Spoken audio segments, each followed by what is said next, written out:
Alors pour compléter ce qu'on disait hier, et en même temps pour préciser le dernier point du chemin octuple, parce qu'on approche de la fin du chemin octuple et des 4 nobles vérités, eh bien, il faut s'entendre sur ce qu'on appelle exactement méditation. Il y a méditation et méditation. Le mot a pris dans notre époque perturbée une connotation de bien-être, de paix et de sérénité qui s'oppose à l'agressivité ambiante. On médite pour aller mieux, pour se calmer, pour diminuer le stress et l'angoisse, pour dormir, pour guérir parfois, et pour se recentrer, comme disent beaucoup, sans trop savoir de quoi ils parlent en réalité, se recentrer. Il n'y a rien de mal à ça, bien entendu. Quand quelqu'un est pris dans une tempête intérieure, eh bien, lui proposer une pratique qui apaise le corps et l'esprit, c'est déjà un bienfait important. Il n'y a pas de raison de s'en priver. Cette méditation-là, c'est comme une main posée sur le front d'un enfant, par exemple, qui a de la fièvre. Elle ne résout pas tout, loin de là, mais elle soulage. Elle appartient au monde du moi, du je. Et dans ce monde, uniquement dans ce monde, elle a sa valeur, son intérêt. Car cette méditation, telle que les gens la conçoivent, ressemble à une technique. Je fais quelque chose pour obtenir un résultat. Je m'assieds sur mon zafou, je ferme les yeux, je surveille ma respiration, je repousse les pensées, je fabrique un espace intérieur plus confortable, etc. Il y a toujours ce projet sous-jacent de devenir quelqu'un ou un moi plus efficace, plus lisse, plus performant.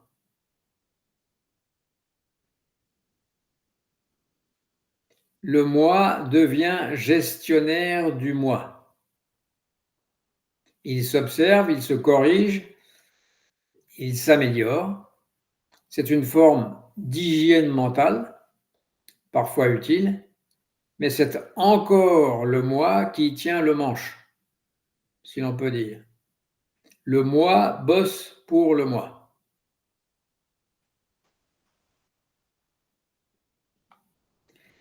Et la méditation zen, c'est-à-dire zazen, est souvent rencontrée ou abordée de cette manière au début, en apportant du calme, de la stabilité, de l'attention et parfois de la clarification. Et c'est vrai, la posture, l'immobilité, la respiration, le simple fait d'être assis, tout cela pacifie l'esprit. Mais si nous nous arrêtons à ce bénéfice, nous restons au seuil. Nous ne passons pas le seuil. Nous sommes toujours dans le monde du moi.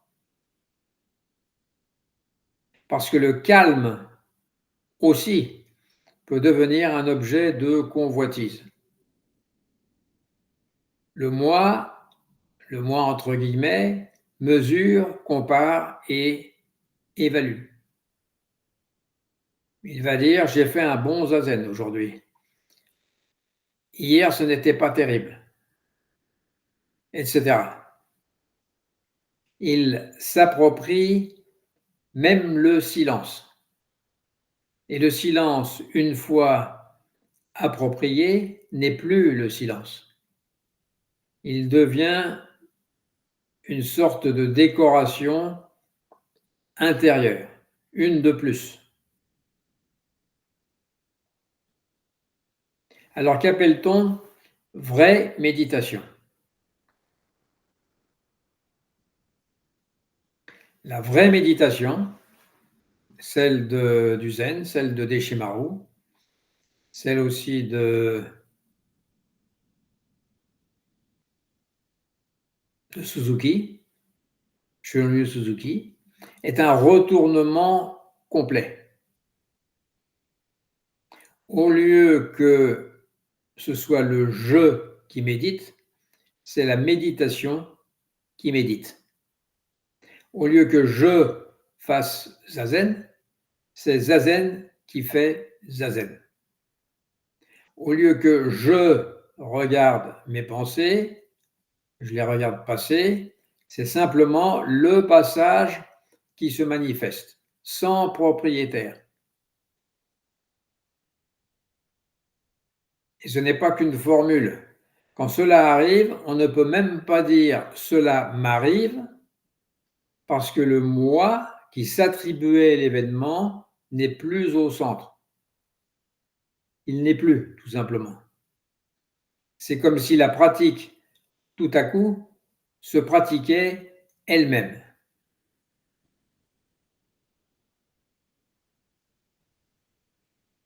Les phénomènes continuent, mais ils ne s'organisent plus autour d'un chef. Il y a des pensées, mais pas de penseurs, comme dirait Krishnamurti. Il y a des émotions, mais pas de propriétaires, comme on disait hier. Il y a de la présence, mais personne pour posséder la présence. Juste la présence attentive. C'est d'une simplicité désarmante, il n'y a pas plus simple, mais le moi n'en veut pas parce que il y disparaîtrait. Et donc, d'un point de vue pédagogique, maintenant, pour expliquer les choses, on peut concevoir deux mondes. Le premier monde est celui du moi, une sorte de serre, où le moi serait la partie vitrée de la serre, une grande serre vitrée à l'intérieur de laquelle tout s'agite. Les pensées, les souvenirs, les projets, les inquiétudes, les angoisses, etc. Et comme la verrière est transparente, on croit voir le monde tel qu'il est. On est persuadé, comme nous le sommes aujourd'hui, mais c'est une impression. Le verre est filtrant. Il déforme.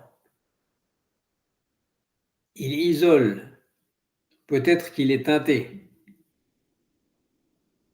Et le moi, c'est ce vitrage qui sépare, tout en donnant l'impression de ne rien séparer. En général, c'est dans ce monde-là qu'on médite, à l'intérieur de la serre. Et on veut rendre l'atmosphère plus agréable, réduire la buée qui se forme sur la partie vitrée, nettoyer les vitres, calmer les courants d'air, on améliore l'intérieur. Voilà le premier monde, celui du moi. En fait de serre, on serait plus près du poulailler, à cause du bruit. Avec un poulailler, avec du grillage à la place du verre. Les poules courent, caquettent, se disputent, font un boucan effrayant et s'effraient pour un rien. Et le grillage est leur limite. Il les enferme. Il enferme. Il le protège, mais il rend tout compliqué par manque d'espace. On voit l'extérieur depuis le poulailler, on le sent, on l'entend, mais il y a toujours une maille de grillage entre le soi et le monde. Et cette maille, c'est le je. Le je n'est pas forcément une prison, mais on ne peut voir le ciel qu'à travers les mailles du grillage. Donc voilà pour le premier monde, le monde du je, du moi. Maintenant, le deuxième monde serait au-delà, au-delà de la verrière ou au-delà du grillage, de l'autre côté. Enfin, en première impression, il serait de l'autre côté. Et là, le silence est complet. Non pas le silence comme absence de son, mais silence comme absence de centre. Le monde est exactement le même, les mêmes voitures, les mêmes oiseaux, les mêmes douleurs dans les genoux, les mêmes pensées qui passent et qui se bousculent, mais quelque chose ne gêne plus. Le grillage, autrement dit, n'entrave plus. Il ne gêne plus. On découvre qu'il n'a jamais été un obstacle réel. Il n'était un obstacle que par l'illusion du je, une illusion temporaire, mais pas une entité solide. Quand l'illusion se relâche, il y a le monde tel qu'il est, point. Ni dedans, ni dehors.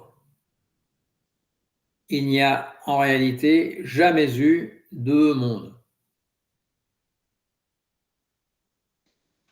Parler de deux mondes est pédagogique ou conventionnel, parce qu'en vérité, il n'y a qu'un seul monde, celui qui apparaît. Ce que nous appelons premier monde et deuxième monde sont deux façons d'habiter une unique réalité. Il n'y a pas plusieurs réalités. Il peut y avoir plusieurs illusions, mais pas plusieurs réalités.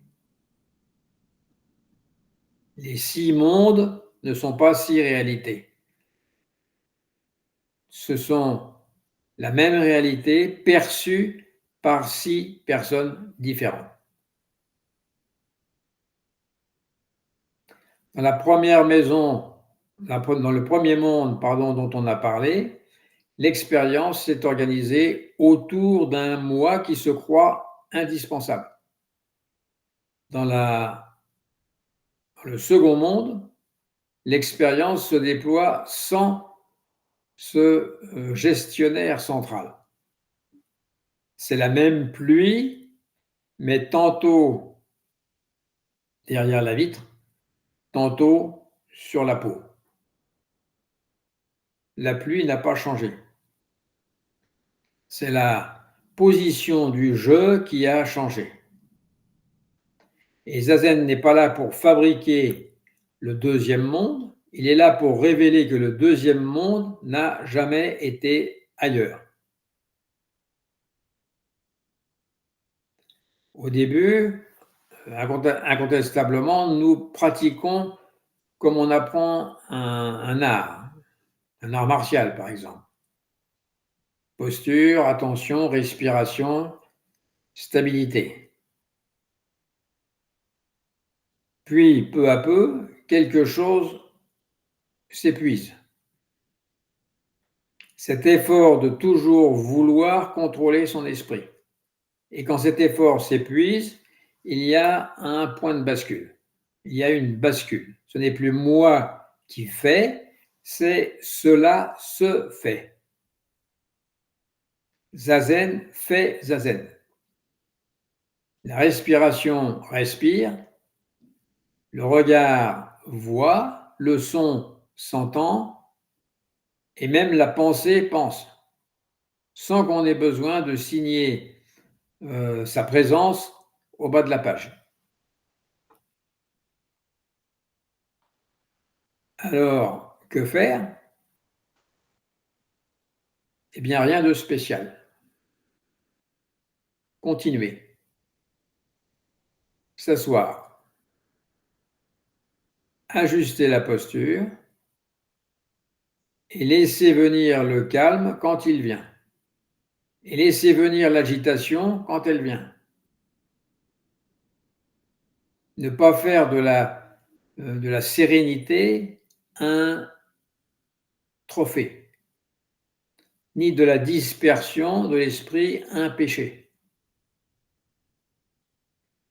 Dans la serre, on ne lutte pas contre la buée. Et dans le poulailler, on ne tape pas sur les poules pour les faire taire. On s'assoit simplement et on observe. La verrière, le grillage, on observe l'envie d'en sortir. Tout cela fait partie du même monde. Et au cœur de ce monde, le silence véritable n'est pas un endroit, c'est l'absence de propriétaire. Voilà le vrai sens de la méditation. Non pas entrer dans un autre monde, mais cesser d'ajouter un je dans le monde tel qu'il est.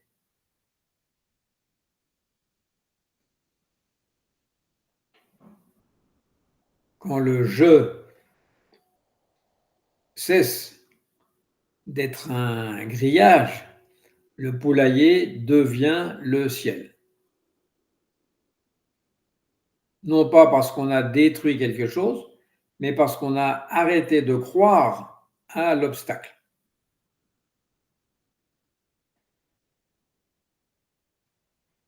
Ça me rappelle l'expérience sur les alevins dont parlait Deepak Chopra à une certaine époque. Les poissons qu'on fait grandir dans une seule moitié d'un aquarium et qui, devenus adultes, continuent de n'occuper que cette seule moitié de l'aquarium, même si tout l'aquarium leur est disponible. Ils croient à l'obstacle. C'est comme s'ils imaginaient qu'il y avait un grillage. Quand l'illusion du grillage disparaît, la vie continue comme avant, mais sans la vitre, sans la maille du grillage, sans le commentaire intérieur incessant, sans le bruit, car il faut un je pour qu'il y ait du bruit.